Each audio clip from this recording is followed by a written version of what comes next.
In Indian education system the main problem is कि हम ना स्पोर्ट्स को, म्यूज़िक को, फोटोग्राफी को, एक्टिंग को, इन सब चीज़ों को एज अ प्रोफेशन मानते ही नहीं है। हम इन सब चीज़ों को एज अ हॉबी ही ट्रीट करते हैं और हम ये भी नहीं मानते कि एज अ प्रोफेशन परस्यू हो भी सकती हैं। Now let's discuss the top 10 problem in Indian education system या फिर major problem in Indian education system, और उसके बाद हम इनकी सॉल्यूशन को भी डिस्कस करेंगे। First, the Pir pressure. Pir pressure यानी कि हम स्टूडेंट पे जो कंटिन्यूस प्रेशर डालते हैं एग्ज़ाम क्लियर करने का या फिर डिग्री से प्राप्त करने का। सेम थिंग फॉर एवरीवन, यानी कि सेम स्ट्रक्चर, यानी कि सेम सिलेबस हर एक बंदे के लिए, ना ये देखते हुए कि कौन सा बंदा ज़्यादा ताकतवर है पढ़ाई में और कौन कमज़ोर, जो कि बहुत गलत है और बहुत ज़्यादा हार्म करता है स्टूडेंट्स को। थर्ड, रैट रेस, यानी कि हर एक बंदे के लिए एक ही चीज़, यानी कि हर एक बंदा एक ही जगह पे दौड़ना चाह रहा है। Fourth, same thing for everyone, यानी कि हमारा जो सिलेबस है वो सब लोगों के लिए एक जैसा है। हम ये नहीं देखते कि कौन से बंदे को क्या चीज़ चाहिए या कौन सी स्टूडेंट के लिए क्या चीज़ परफेक्ट रहेगी उसको पढ़ाने में। Fifth, education is not relevant to the market, यानी कि इंडस्ट्री, यानी कि जो इंडस्ट्री या जो कंपनी चाह रही है एक एम्प्लॉय से, वो एजुकेशन या फिर यूनिवर्सिटी वो करिकुलम पढ़ा ही नहीं रही है, जिसकी वजह से मार्केट डिमांड में और सप्लाई की क्वालिटी में बहुत ज़मीन आसमान का फ़र्क आ जाता है। Six, over commercialisation of the Indian education system. See, commercialisation is not a problem, but जब ये एक हद से ज़्यादा बढ़ जाए तब ये प्रॉब्लम बन जाती है। स्टूडेंट पे और उनके पेरेंट्स पे ये प्रेशर आ जाता है, यानी कि एजुकेशन अगर कमर्शलाइज हो जाए तो बहुत से टैलेंटेड स्टूडेंट्स को भी एक बारी सोचना पड़ जाता है कि क्या वो ये चीज़ अफोर्ड कर सकते हैं, जो कि बहुत गलत चीज़ है। हमें कमर्शलाइजेशन रोकनी चाहिए।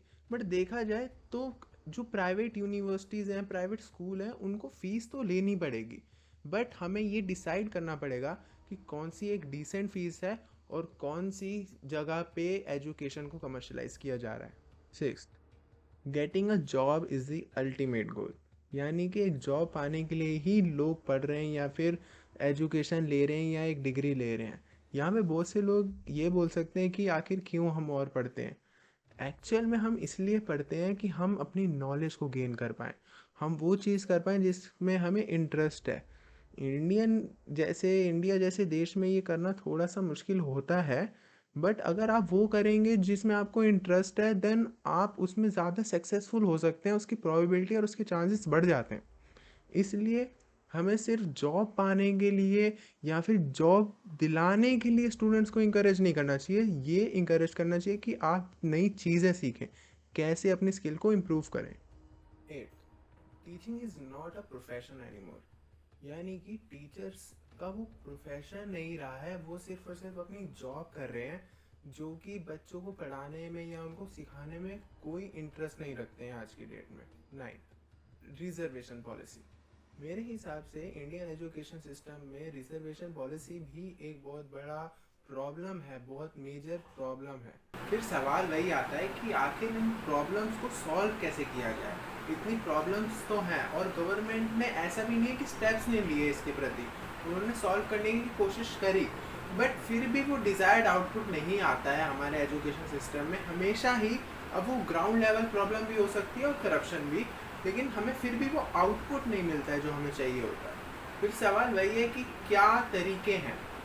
वैसे इधर बहुत सी तरीके हैं जिन पे हम अगर काम करें तो हम शायद वो आउटपुट ला पाएँ जो हमें इतने सालों से नहीं मिला। और एक बार बिल गेट्स ने ये कहा था कि इंडियन एजुकेशन सिस्टम को बहुत ज़्यादा अच्छा होने की ज़रूरत है, अभी बहुत आगे जाने की ज़रूरत है जो वो आज है उससे। और एक बार सुंदर पिचाई ने ये कहा था कि इंडियन एजुकेशन सिस्टम ना लैक ऑफ क्रिएटिविटी है, यानी कि हमारे यहाँ सिर्फ और सिर्फ मगअप किया जाता है बुक्स को, ना कि ये सिखाया जाता है कि कोई नई चीज़ क्रिएट कैसे की जाए।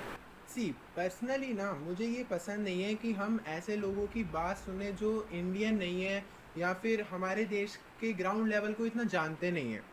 बट मेरा पॉइंट ये है कि शायद शायद हम कहीं पे कुछ खो रहे हैं, या हम लैक ऑफ हम अपना अटेम्प्ट कर रहे हैं कि हाँ ठीक है, हमें कहीं ना कहीं कुछ करने की ज़रूरत पड़ेगी अगर हमें इस पोजीशन से, इस सिचुएशन से आगे बढ़ना है तो। Well, there is a lot of ways to solve these problems, but इतना आसान नहीं है जितना हम कह दें।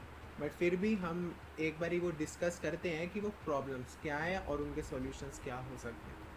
फर्स्ट, हमें स्ट्रक्चर को बदलना पड़ेगा और सही करना पड़ेगा इंडियन एजुकेशन सिस्टम के, और हमें सिलेबस में रिफॉर्म्स लाने पड़ेंगे। बट यहाँ पे ऐसा नहीं है कि गवर्नमेंट यहाँ पे स्टेप्स नहीं ले रही है। इसका बहुत बड़ा एग्जांपल है 2020 की एनईपी पॉलिसी, जिसके बारे में हम थोड़ी देर में बात करेंगे। बट ऐसे ही रिफॉर्म्स लाए गए हैं, बट हमें ये देखना पड़ेगा कि ग्राउंड पे क्या रिफॉर्म काम आते हैं और किस तरीके के नहीं आते, और जो नहीं आते उनको कैसे सही किया जाए।